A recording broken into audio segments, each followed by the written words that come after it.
حضرت عمر فاروق اعظم رضی اللہ تعالی عنہ کے دور خلافت میں ایک بدو آپ رضی اللہ تعالی عنہ سے ملاقات کرنے مدینہ منورہ کی طرف چلا۔ جب وہ مدینہ منورہ کے قریب پہنچا تو آدھی رات کا وقت ہو چکا تھا۔ اس کے ساتھ اس کی حاملہ بیوی بھی تھی، تو اس نے مدینے کے حدود کے قریب اپنا خیمہ لگا لیا اور صبح ہونے کا انتظار کرنے لگا۔ بیوی کا وقت قریب تھا، وہ درد سے کراہنے لگی۔ امیر المومنین سیدنا عمر فاروق اعظم رضی اللہ تعالی عنہ رات معمول کے مطابق گشت پر تھے اور آپ کے ساتھ آپ کا ایک غلام بھی تھا۔ جب آپ نے دیکھا کہ دور شہر کی سرحد کے پاس آگ جل رہی ہے اور ایک خیمہ بھی لگا ہوا ہے، تو آپ نے غلام کو بھیجا کہ پتہ کرو وہاں کون ہے۔ جب غلام نے قریب جا کر اس بدو سے پوچھا تو اس نے ڈانٹ دیا کہ میں تمہیں کیوں بتاؤں۔ اس پر خود امیر المومنین اس بدو کے پاس گئے اور آپ نے پوچھا، اس پر بھی اس نے کچھ نہیں بتایا۔ آپ نے فرمایا کہ خیمے کے اندر سے کسی کے کراہنے کی آواز آتی ہے، کوئی درد سے چیخ رہا ہے، بتاؤ بات کیا ہے۔ تو اس نے بتایا کہ میں امیر المومنین حضرت عمر فاروق اعظم سے ملنے مدینہ منورہ آیا ہوں، میں بہت غریب ہوں اور صبح ان سے ملاقات کر کے چلا جاؤں گا۔ رات زیادہ ہے تو خیمہ میں نے یہاں لگا دیا اور صبح ہونے کا انتظار کر رہا ہوں۔ میری بیوی امید سے ہے اور بچے کی ولادت کا وقت قریب آن پہنچا ہے۔ یہ سنتے ہی سیدنا عمر فاروق اعظم رضی اللہ تعالی عنہ جلدی سے پلٹ کر جانے لگے اور فرمایا، ٹھہرو میں ابھی آتا ہوں۔ آپ اپنے گھر تشریف لے گئے اور اپنی بیوی سے آپ مخاطب ہوئے اور کہا، اگر تمہیں بہت بڑی نیکی کمانے کا موقع مل رہا ہو تو کیا تم وہ نیکی اپنے ہاتھ سے جانے دو گی؟ آپ کی بیوی نے کہا، ہرگز نہیں۔ اس پر آپ نے فرمایا، تو چلو، میرے دوست کی بیوی حاملہ ہے اور بچے کی ولادت کا وقت قریب ہے، ایسے موقع پر جن چیزوں کی ضرورت ہوتی ہے وہ سامان بھی اپنے ساتھ لے لو۔ آپ کی بیوی نے گھی اور کچھ دانے اپنے ساتھ لیے اور لکڑیاں آپ کو پکڑا کر کہا، چلو۔ سیدنا عمر فاروق اعظم رضی اللہ تعالی عنہ نے لکڑیاں اپنے کاندھوں پر اٹھا لی۔ سبحان اللہ۔ ناظرین اکرام، یہ کسی politician, corporator, M L A یا ایم پی کا ذکر نہیں ہو رہا ہے۔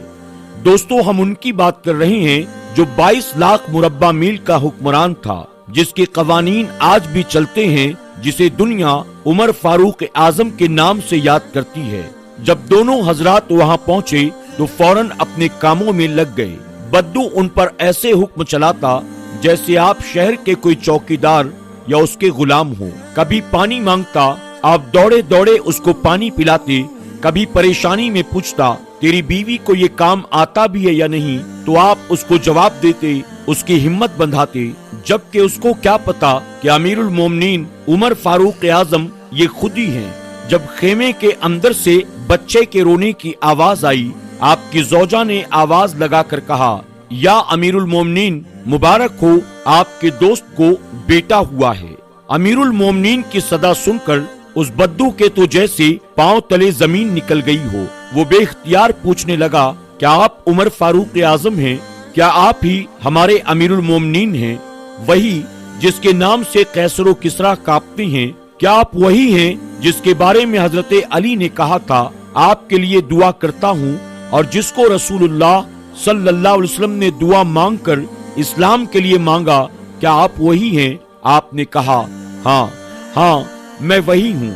اس نے کہا، ایک غریب کی بیوی کے کام کاج میں آپ کی بیوی لگی ہوئی ہیں اور دھوئیں کے پاس آپ نے اپنی داڑھی لپیٹ لی اور میری خدمت کرتے رہے۔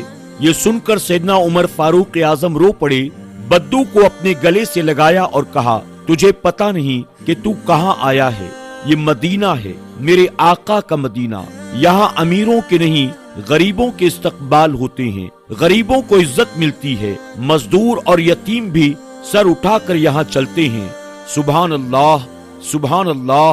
ناظرین اکرام، آپ ذرا غور تو کریں، وہ عمر فاروق اعظم کہ جن کے خوف سے شیطان بھی راستہ بدل کر بھاگتا ہے، جن کے بارے میں خود امام الانبیاء صلی اللہ علیہ وسلم نے فرمایا، کل قیامت کے دن اللہ سب سے پہلے میرے عمر سے مصافحہ کرے گا۔ اگر میرے بعد نبوت کا دروازہ بند نہ ہوتا، اللہ عمر کو نبی بنا کر بھیجتا۔ وہ عمر ایک بدو کی کس طرح سے خدمت فرماتے ہیں. کیا آج آپ کسی ایسے شخص سے جو کسی اعلیٰ عہدے پر بیٹھا ہو اس کام کی توقع کر سکتے ہیں؟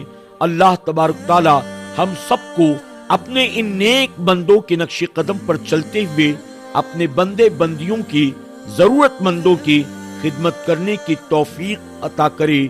آمین یا رب العالمین.